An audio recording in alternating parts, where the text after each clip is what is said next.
আলা সাইয়্যিদিনা মাওলানা মুহাম্মদ ওয়ালা আলি সাইয়্যিদিনা মাওলানা মুহাম্মদ। আমরা সবাই নায়েবে রাসূলের ছাত্র মোরা, ওহে আল্লাহ রব্বানা, যার ইলমের প্রতীক্ষায় থাকি তিনি আছেন এইখানে। আল্লাহুম্মা সাল্লি আলা সাইয়্যিদিনা মাওলানা মুহাম্মদ ওয়ালা আলি সাইয়্যিদিনা মাওলানা মুহাম্মদ। নাহমাদুহু ওয়া নাসাল্লি আলা রাসূলিল কারীম। আম্মা বাদ। মহান রব্বুল আলামিনের কাছে লাখ কোটি শুকরিয়া। আল্লাহ পাক দয়া করে মায়া করে নতুন সোনাকান্দা চেয়ারম্যান বাড়ি জামে মসজিদে নায়েব রাসূলের মাহফিলে, পরিপূর্ণ দ্বীন ইসলামের মাহফিলে উপস্থিত তৌফিক দান করেছেন, এই জন্য বলে আলহামদুলিল্লাহ। প্রত্যেক জমানায় সত্যিকারের হাদি থাকেন, নায়েব রাসূল থাকেন। আমরাও আসমানের নিচে জমিনের উপরে পৃথিবীর সর্বশ্রেষ্ঠ মুহাক্কিক আলেম ফিকহ তাসাউফ তত্ত্ববিদ নায়েব রাসূলের ছাত্র হতে পেরে এখানে বসতে পেরেছে, এই জন্য আবার আমরা সেই দয়াময় আল্লাহর কাছে শুকরিয়া জ্ঞাপন করে আবার বলি আলহামদুলিল্লাহ। কিয়ামত দিবসে ময়দানে হাসরে হযরত আব্দুল্লাহ ইবনে মাসউদ রাদিয়াল্লাহু বর্ণনা করেছেন, এক ধরনের ঘোষণাকারী ঘোষণা করবে, ওহে দুনিয়ার মানুষ, তোমরা তোমাদের হক বুঝে নিয়ে যাও। তখন সর্বপ্রথম স্ত্রী দৌড় শুরু করবে, তারপরে তার ছেলে মেয়ে, তার ভাই বোন এবং অধীনস্থরা দৌড় শুরু করবে এবং ময়দানে হাসরে হাজির হয়ে তার স্বামীর বিরুদ্ধে এবং ছেলেরা তার পিতার বিরুদ্ধে, ছোট ভাই বোন তার ভাইয়ের বিরুদ্ধে অভিযোগ দায়ের করে বলবে, এই আমার রব, এই আমার স্বামী, এই আমার পিতামাতা, পিতা, এই আমার ভাই আমাদের হক নষ্ট করেছিল, আমাদের দ্বীনি ইলমে মূর্খ রেখেছিল, আল্লাহ একে বিচার করেন। তখন বিচার করবে, হক কেমন করে দেবে? তখন ওই ব্যক্তি বলে, এ আমার রব, আমার তো এখন তো দুনিয়া নাই, এখন তো হাসর ময়দান, আমার কাছে তো কিছু নাই, আমি কি দিয়ে পরিশোধ করব? তখন আল্লাহর হুকুমে তার যে আমল, তার যে সৎকর্ম সেখান থেকে দিতে থাকবে, দিতে দিতে তার সব কিছু শেষ হয়ে যাবে।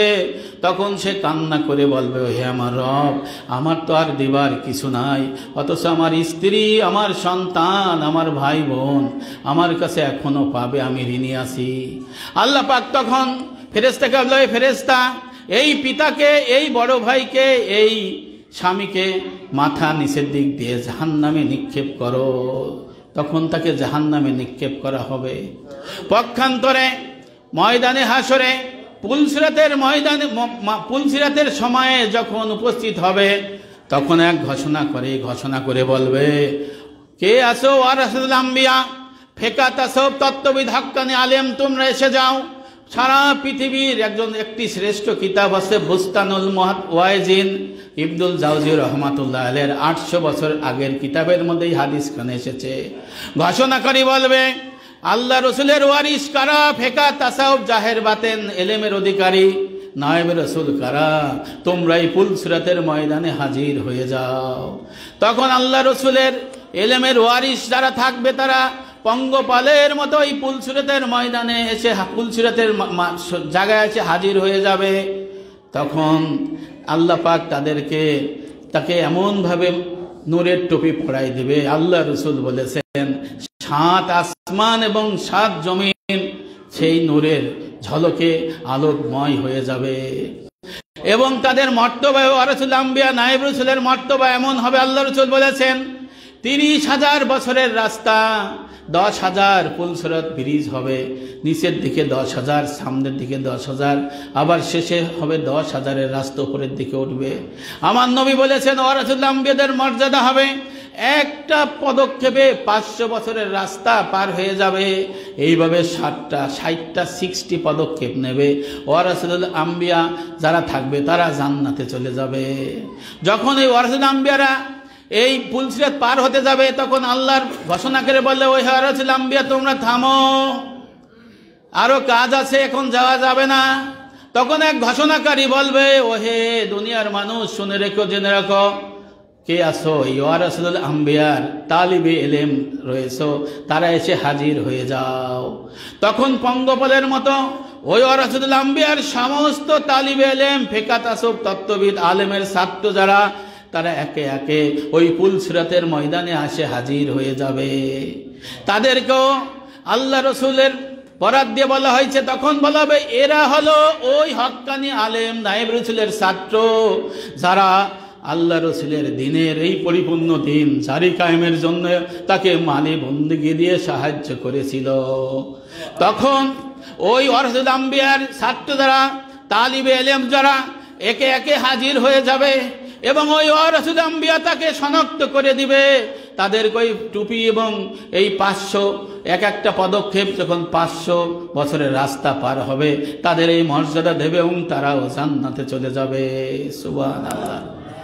আমি এই দুটো হাদিস কেন আনলাম, যে আমাদের দুনিয়ায় আমরা যারা পিতা, আমরা বড় ভাই, আমরা যারা স্বামী যারা রয়েছি, তারা যদি তাদের স্ত্রী, ছেলে মেয়ে, ছোট ভাই বোনের এই যে তাবলীগে খাস যদি আমরা না করি, তাদের পরিণতি হবে কি, সেই বিষয়টা আহমদ ইবনে হাম্বল রহমতুল্লাহ আলাইহির মুসনাদে আহমদ তাফসিরে মাজারি, এই ফিকহ তাসawwুফ তত্ত্ববিদ হক্কানি আলেমের ছাত্র ছাত্রী তালিবে ইলম, তারা এই পুলসিরাত পার হয়ে যাবে। সুবহানাল্লাহ।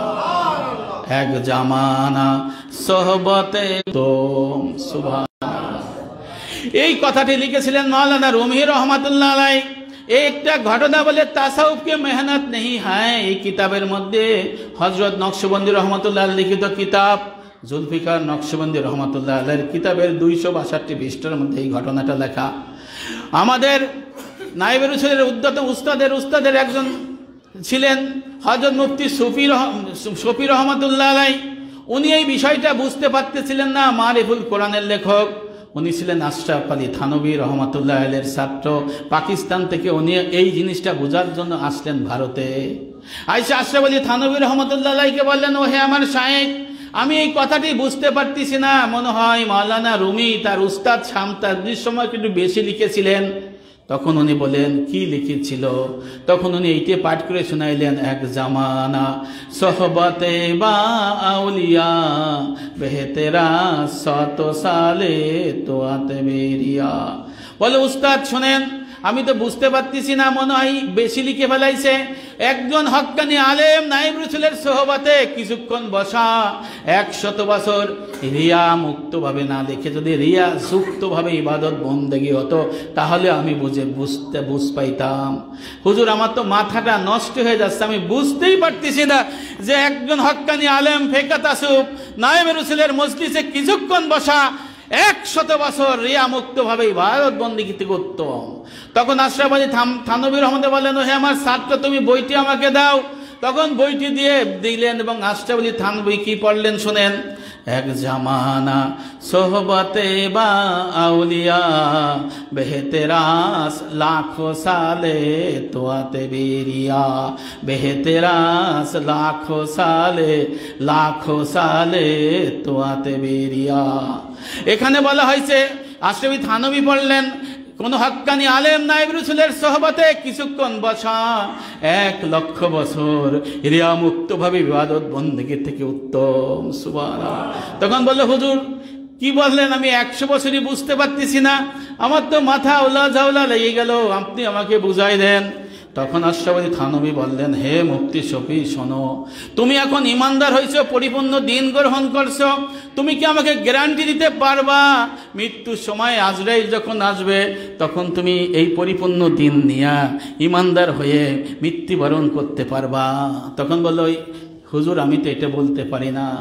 তখন বলে, শোনো, তোমাকে আমি প্রমাণ দেই। ইবলিস ছিল না, ফেরেশতাদের উস্তাদ ছিল, 7 লক্ষ বছর সে আল্লাহর ইবাদত করেছিল, এমন কোনো জায়গা নাই যে সিজদা না দিয়েছিল।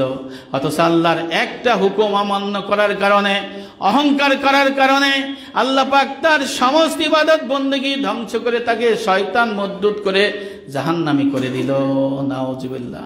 আর বালান বাওরা 350 বছরের আবেদ ছিল, তারও মুসা আলাইহিস সালামের বিরোধিতা করার কারণে তার সমস্ত ইবাদত বন্দেগী নষ্ট করে দিয়ে তাকে কুকুরের মতো জিহ্বা ঝুলাই দিয়েছিল। এই দুটো প্রমাণ তোমাকে আমি দিলাম। আর হক্কানি আলেম নায়েব রাসূলের কাছে থাকলে কি হয়, হাদিসে কুদসির একটা শেষ বর্ণনা দিয়ে বললেন, হক্কানি আলেম নায়েব রাসূলের সোহবতে থাকলে সে কখনো দুর্ভাগ্যের শিকার হয় না। সুবহানাল্লাহ। এই বিষয়টা আমাদের বুঝতে হবে যে হক্কানি আলেম নায়েব রাসূল কারা। আমি 2-3 মিনিটে শেষ করে দেব। আল্লাহ রাসূল বলেছেন, আরশে আযীমের নিচে খাঁটি মিস্কের একটি শহর আছে, এই শহরে একটা দরজা আছে, ওই দরজায় একজন ফেরেশতা প্রতিদিন সন্ধ্যা এবং সকালে দুনিয়াবাসীকে ডেকে বলো, হে দুনিয়াবাসী, শুনিয়া রাখো, জানিয়া রাখো, যদি কোনো ব্যক্তি কোনো হক্কানি আলেম নায়েব রাসূলের সাথে সাক্ষাৎ করলো, সে যেন আম্বিয়া আলাইহিস সালাম গণের সাথে সাক্ষাৎ করলো। আর যে ব্যক্তি আম্বিয়া আলাইহিস সালামের সাথে সাক্ষাৎ করলো, সে আল্লাহর সাথে সাক্ষাৎ করলো। আর যে ব্যক্তি আল্লাহর সাথে সাক্ষাৎ করলো, তার জন্য রয়েছে ভেস্ত উদ্যান, জান্নাত। সুবহানাল্লাহ। আল্লাহ রাসূল বলেছেন, দুনিয়ার সব কিছুই অভিশপ্ত, অভিশপ্ত নয় জিকির বিত্তায়াত এবং তার আসবাব আছে হক্কানি আলেম আর তালিবে ইলম ছাড়া। ওয়ারাসাতুল আম্বিয়া কিতাবের নাম ইবনে রজব হাম্বলী রাহমাতুল্লাহ লিখেছেন, হযরত আলী রাদিয়াল্লাহু বর্ণনা করেছেন, যারা ফিকহ এবং তাসাউফ তত্ত্ববিদ তারা হবে ওয়ারাসাতুল আম্বিয়া, নায়েব রাসূল। উনি একটা হাদিস এনে বলেছেন, আল্লাহ রাসূল বলেছেন, দুনিয়ার সবাই অভিশপ্ত, 2 শ্রেণীর ব্যক্তি অভিশপ্ত নয়, যারা ফিকহ তাসাউফ তত্ত্ববিদ হক্কানি আলেম আর তার ছাত্র যারা তালিবে ইলম ছাড়া। সুবহানাল্লাহ। তাহলে আমরা কোথায় এসে বসেছি? এই পরিপূর্ণ দ্বীন ইসলাম আমি জানতাম না। আমি মনে করতাম নামাজ, রোজা, হজ, যাকাত এইটা করলেই বুঝি মহামুক্তির পথ এসে যায়। অথচ আমি যখন জানলাম এই পরিপূর্ণ দ্বীন ইসলাম, আকাইদ, তাসাউফ, ফিকহ, ইবাদত, মুআমালাত, মুহলিকাত, মুনজিয়াত, ইবাদতে 10টি, ইলম, আকাইদ, তাহারাত, নামাজ, যাকাত, হজ, রোজা, জিকির ও দোয়া এবং তারতাবুল আওরাত। এরপরে দেখলাম আর একটা ভাগ রয়েছে দেহের ইবাদতের মধ্যে মুআমালাত, খানাপিনা, নিকা, রোজগার, হালাল হারাম, দোস্তি সহবাত, নির্জন সফর, পিতামাতা সন্তানগণ হক, আত্মীয় স্বজনের হক, উস্তাদ এবং ছাত্র, পীর এবং মুরিদের হক। আগে আল্লাহ আমাকে ইলমে তাসাউফ, আখলাক, মানুষকে শিক্ষা দেওয়ার জন্য শিক্ষক হিসেবে প্রেরণ করেছে। সুবহানাল্লাহ। তখন এই পীর সম্পর্কে মানুষের মধ্যে ভুল ধারণা চলে গেল, আমারও চলে গেল, যে পীর হলো ফার্সি শব্দ, বাংলা হলো শিক্ষক, ইংরেজি বলে টিচার, তারপরে শায়েখ, এইভাবে বলা হয়েছে। অথচ নাকেস এবং কামেল, আমি যখন ছাত্র ছিলাম না, যখন ছাত্র পাইলাম, আমাদের কামেল এবং নাকেস আলেমের যে রূপরেখা নবী ইসলামের হাদিসের বরাত দিয়ে হযরত হাতেম আলী রহমাতুল্লাহ লিখে দিয়েছেন। উনি ইলিয়াস রহমাতুল্লাহ আলাইহি উনি লিখেন, উনি বলেছেন যে তাসাউফ 3 সিল্লা দিলে এর ফরজ আদায় হয়ে যায়। নাউজুবিল্লাহ। অথচ ইমামে আজম আবু হানিফা রহমাতুল্লাহ, ইমাম গাজ্জালী রহমাতুল্লাহ 4 মাযহাবের ফতোয়া লিখেছেন, ইজালাতুহা, এই আখলাক তাসাউফ হাসিল হবে না। এখানে এসে দেখলাম যে তাসাউফ 2 ভাগে বিভক্ত, মুহলিকাত বর্জন আর মুনজিয়াত অর্জন। মুহলিকাত আছে আত্মার অসৎ স্বভাব বর্জন, কেব্র, হাসাদ, বগজ, গজব, গিবত, হেরস, কেজব, গোখল, রিয়া, গুরুর ও মোগলতা। এরপরে রয়েছে মুনজিয়াত, আত্মার সৎ স্বভাব অর্জন, তওবা, সবর, শুকর, তাওয়াক্কুল, ইখলাস, খৌফ, রজা, মোহাব্বত, মুরাকাবা, মুহাসাবা। আর বাইনাফি উসুলুদ্দিন নায়েব রাসূল দেখাইছেন 40 প্রকার মাসালা সমষ্টি নাম পরিপূর্ণ দ্বীন ইসলাম। এই পরিপূর্ণ দ্বীন ইসলাম এটা আবার এসেছে ইবনে রজব হাম্বলী রহমাতুল্লাহ আলাইহি জামিউল উলুম ওয়াল হিকামে লেখা রয়েছে, ওয়া সাম্মান নবী সাল্লাল্লাহু আলাইহি সাল্লামা ঈমানা, আকাইদ ওয়া ইসলামা, ফিকহ ওয়া ইহসানাত, তাসাউফ দ্বীন। আল্লাহ রাসূল বলেছেন আকাইদ, তাসাউফ, ফিকহ এই 3টি মাসালার সমষ্টির নাম দ্বীন। তখন দেখলাম যে এখানে লেখা রয়েছে আকাইদ, ঈমান, ইসলাম, ইহসান, এই 3-এর সমষ্টির নাম দ্বীন। বুখারী শরীফ প্রথম খণ্ড ইসলামিক ফাউন্ডেশন পৃষ্ঠা নাম্বার 38 উপরের দিকে লেখা রয়েছে, আমার রাসূল বলেছেন জিবরাইল তোমাদের দ্বীন শিখাইতে এসেছিল। পরের লাইনে লেখা রয়েছে বাংলায় স্পষ্ট করে, জিবরাইল তোমাদের আল ঈমান, আকাইদ, আল ইসলাম, ফিকহ এবং আল ইহসান, তাসাউফ এই তিনের সমষ্টিকে দ্বীন বলে আখ্যায়িত করেছে। তারপরে অনেক কিতাবাদি দেখার পরে আমি নায়েব রাসূলের ছাত্র হয়ে আমরা আসি, আমার সাথে অনেকে ছিল, এখন বর্তমানে আজকে আসার কথা ছিল বেগম খালেদা জিয়ার আপন চাচাতো ভাই জাহিদ হোসেন মজুমদার, আমার নায়েব রাসূলের 8 বছরের ছাত্র। এছাড়া আমাদের ওখানে অনেকে ছাত্র হয়েছে, অনেকে ছাত্র হওয়ার পথে আপনারা সবাই জানেন, দেখেছেন, বুঝেছেন। আমরা যদি সত্যিকারের নায়েব রাসূলের ফরমান অনুযায়ী তাওয়াসিবুল হকের দাওয়াত দিতে পারি, এই সত্য দিন, এই সত্য ইসলাম, পরিপূর্ণ দিন ইসলাম থেকে আমরা দুনিয়ার মানুষকে আমাদের দিকে আনতে পারি, ঠিক কিনা ভাই? এই নতুন সোনাকান্দা এই অঞ্চলের মানুষ এই পরিপূর্ণ দিন গ্রহণ করে আজকে এমন সুন্দরভাবে রয়েছে, ইহকাল এবং পরকালের মুক্তির পথে রয়েছে, ঠিক কিনা ভাই? আজকের এই মাহফিলের মর্তবা দিয়ে আমি শেষ করি। আমার মা বোনেরা অনেকে বসে আছেন, এই মাহফিলের মর্তবা কি? আল্লাহ রাসূল বলেছেন তাবরানী শরীফের হাদিসের মধ্যে, এই বিষয়টা আপনাদের অনেকে বুঝে আসে না বা অনেকে জানেও না। আল্লাহ রাসূল বলেছেন কোন জায়গায় যদি সওয়াব রেসানের আয়োজন করা হয়, তখন হযরত আনাস বর্ণনা করেছেন হাদিসটা, তখন আল্লাহ পাক এক ফেরেশতাকে বলে, ওই ফেরেশতা যাও ওখানে গিয়ে তাদের ওই সওয়াব রেসানি গ্রহণ করে যাদের নামে সে দিয়ে দিবে সেখানে পৌঁছে দিয়ে আসো। আল্লাহর হুকুমে তখন ফেরেশতা নূরের বাটি নিয়ে এসে হাজির হয়ে যায়। নূরের বাটি নিয়ে হাজির হওয়ার পরে ওই সওয়াব রেসানি যখন শেষ হয়ে যায়, তখন যদি কেউ তার স্ত্রী, সন্তান, ছেলে, মেয়ে, আত্মীয় স্বজন সবার জন্য সওয়াব রেসানি নায়েব রাসূলের মাধ্যমে করে দেয়, ওই ফেরেশতা নূরের বাটি নিয়ে কবরে যে বলে, হে গভীর ঘুমের কবরের অধিবাসী ওঠো, তোমার স্ত্রী, তোমার ছেলে, তোমার মেয়ে, তোমার ভাই, তোমার বোন, তোমার স্বামী তোমার জন্য সওয়াব রেসানি পাঠাইছে। হযরত আনাস বর্ণনা করেছেন আল্লাহ রাসূল বলেছেন তখন ওই ফেরেশতা কবরের অধিবাসী উঠে ওই নূরের বাটির থেকে এই সওয়াব রেসানি গ্রহণ করে শান্তি অনুভব করে। পক্ষান্তরে আল্লাহ রাসূল বলেছেন রূহ জগতে সবাই সবাইকে দেখতে পারে, তখন অন্যরা দেখে এবং আফসোস করে যাদের জন্য সওয়াব রেসানি পাঠানো হয় না। বলো আয়া আমার আল্লাহ, আমার স্ত্রী ছিল, স্বামী ছিল, আমার ছেলে মেয়ে ছিল, ভাই বোন ছিল, আত্মীয় স্বজন ছিল, দিনী ভাই ছিল, আমার জন্য তো সওয়াব রেসানি পাঠাইলো না। তখন সে আফসোসের কান্না কাঁদতে থাকে। নাউজুবিল্লাহ।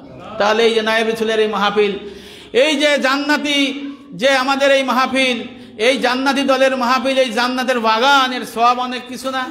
আমাদের ইমামে আজম আবু হানিফা রাহমাতুল্লাহ আলাইহি একটা কথা বলছেন রিসালাতুল মুস্তাশরিন কিতাবের মধ্যে, যে আমি আমার নায়েব রাসূলের মজলিসে যখন বসতাম ফরজ এবং সুন্নত নামাজের পরে আর নামাজ পড়তাম না।